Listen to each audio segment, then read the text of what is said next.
Hi there, this is Ronnie coming at you with a video. Um, I was having a discussion with a friend of mine last night, and we were talking about whether there's been a change in player expectation in RPGs. And my answer was yes. And I based that on two things. The first, that has really in the last couple of years been a big factor in the change in player expectation, has been Critical Role. There's no doubt about it. I know a lot of players at my friend at the local gaming store that have wanted to play D&D based purely on watching episodes of Critical Role. And not only that, but really that sort of expectation that you know, every day, every scenario will be like Critical Role, every DM will be or should be Matt Mercer.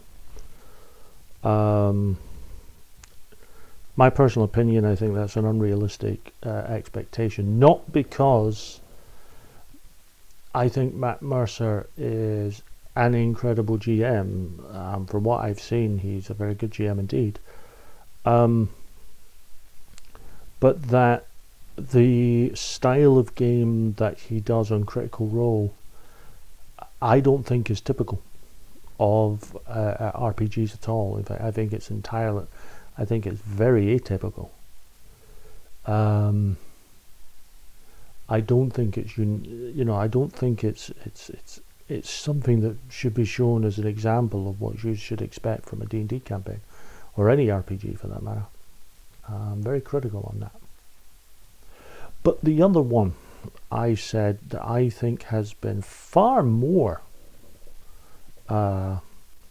pervasive and involved and is video games. Now, caveat, I love computer games, although my love is very much rooted in my sort of teen years of 8 and 16-bit computers. As I've said in other places, I've never owned a games console. I've only ever owned computers.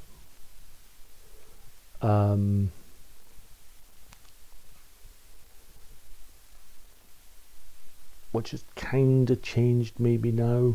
I've got a wee Android box and I can play Android games on my TV. So there's that, I guess. But for the most part, I've never owned a console. But for me, there is no doubt that the sort of influx of single-person RPGs and MMOs has changed players' perspectives of what to expect from a tabletop RPG. And what I mean is this.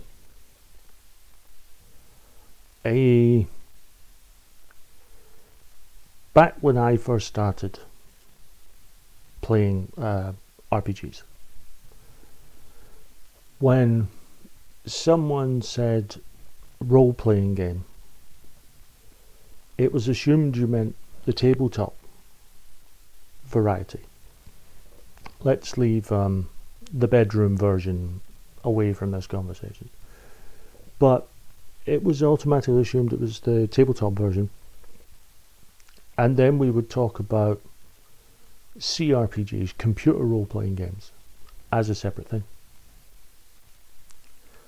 Because at that time, Dungeons and Dragons, Merc and all that were far more prevalent than adventure games. I mean, you didn't really have role-playing games back in the 8 and 16-bit era, apart from maybe you could play Lords of Midnight.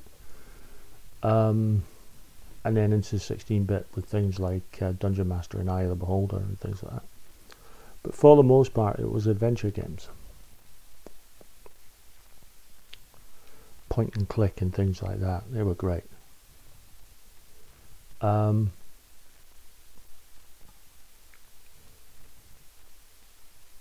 Now, the situation is completely reversed. Now, when people talk about role-playing games, the assumption is that you're talking about video games. And we now have to talk about TTRPG, tabletop RPGs, to differentiate them. The thing about video games and why I feel that they are they've changed perspectives is a role-playing game, video game, or an MMO. Everything revolves around your character. Understandable, it's very narrative driven. And it all revolves around your character. Nothing really happens unless your character is there or in the vicinity. I've mentioned this before as a Truman Show mentality, but it works for video games. Where you are absolutely the center. Everything revolves around you. The whole plot revolves around you. Invariably, you end up being some sort of chosen one.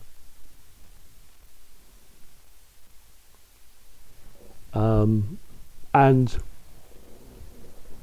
whilst I think that works very well for video games, it keeps the player involved.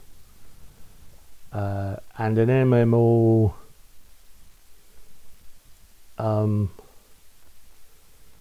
with MMOs, a quest happens, but then it can reset for another bunch of players. This is due to the fact that players are always constantly in and out and in and out and in and out of the game. And because they're global, it's different time zones and everything else. So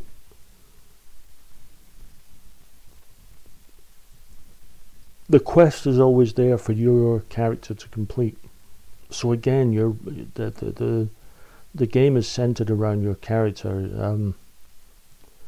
You can't, for example, walk into a town and find out that some other bugger's done your you went to do a particular quest only to find out that some other bugger's nicked it.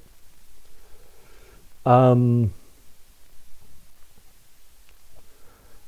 whilst that works for video games, and whilst that can be one way of playing a tabletop RPG, it's not the only way, and I don't think it's the most effective way, personally. The problem, and this doesn't really affect older players, it's younger players this tends to affect more, is they kind of expect a tabletop role-playing game to be a video game RPG on the table, in so much as their character are absolutely, the world revolves around them, the story revolves around them, rather than the story is happening and the players get involved in it, which is how I like to run games.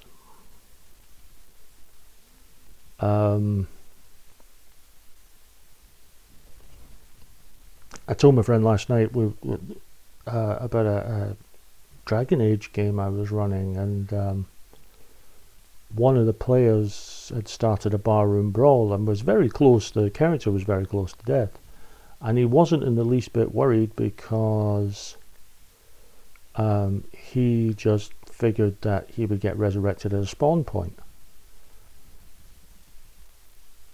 And the kind of look of shock and surprise when he realised that there were no spawn points in this game.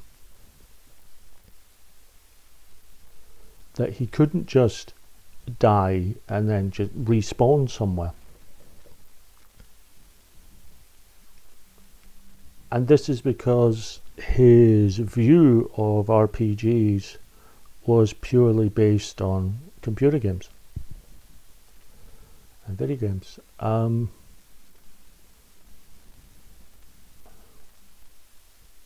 How do you combat it?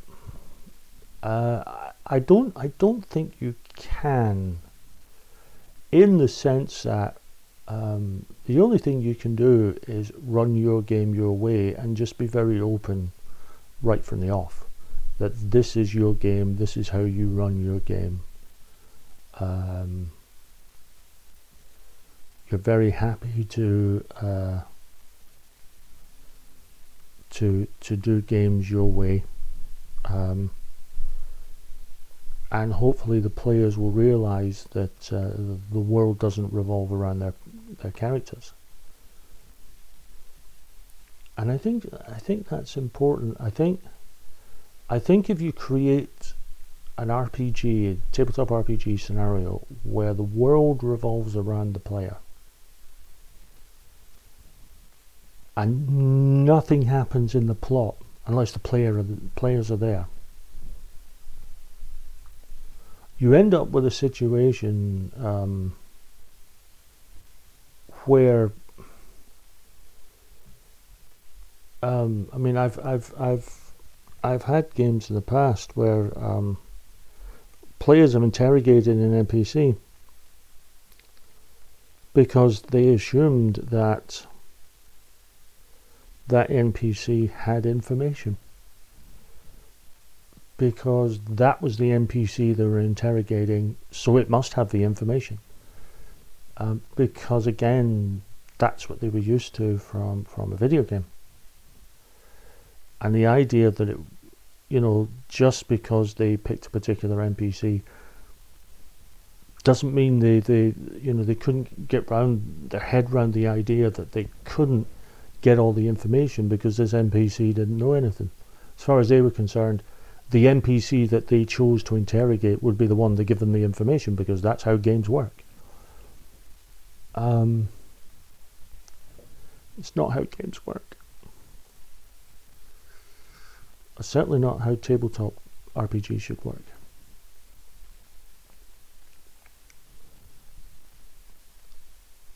I think if you look at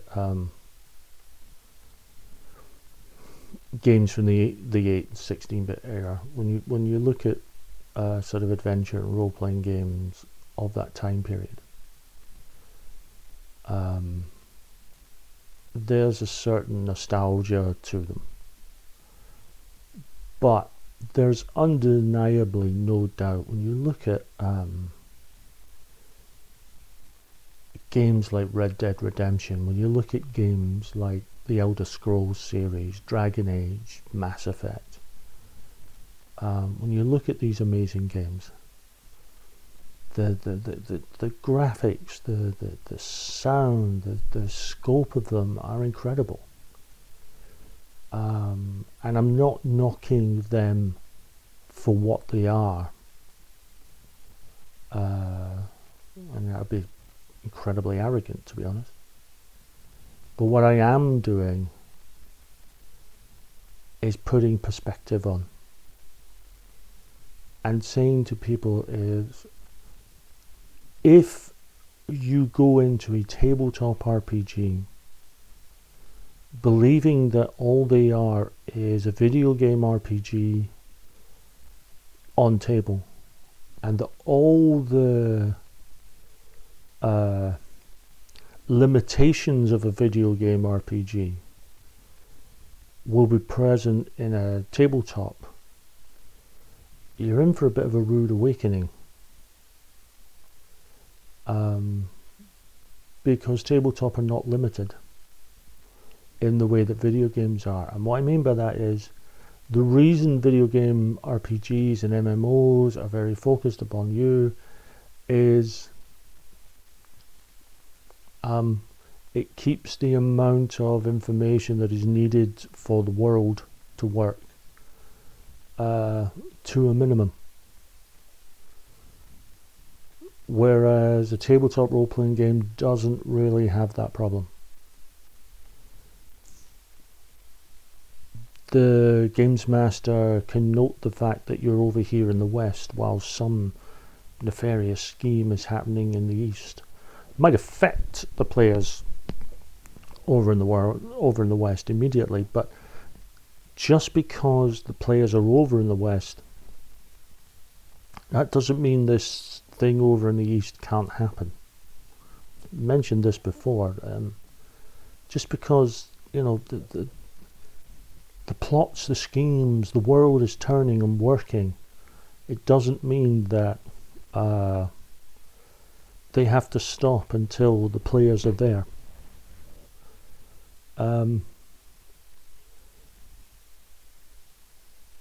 If you play video games, you know, RPGs on your console or your computer,